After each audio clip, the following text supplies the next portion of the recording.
Lift up our hands. இரக்கத்தோடு இன்னைக்கு எங்களை பாருங்க.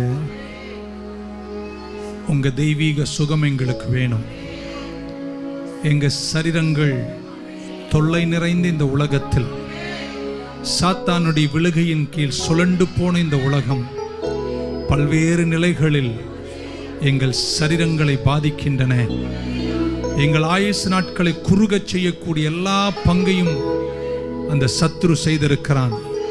ஆனால் 2000 வருஷங்களுக்கு முன்பாக கால்வரியில் கரம் நீட்டி மரிக்கும் போது எல்லாம் முடிந்தது என்று சொல்லி தன் ஜீவனை பிதா கையில் கொடுக்கும் போது என் ரட்சிப்பை மட்டுமல்ல, என் சரீர சுகத்தையும் கர்த்தர் மீட்டு கொண்டார். கரங்களை உயர்த்தி நான் உங்களுக்காக ஜெபிக்கும் போது எங்கள் சரீரத்தினுடைய ஒவ்வொரு அணுக்களுக்குள்ளையும் உங்க சுகமாக்கும் வல்லமை பாய்ந்து வருவதாக. Every cell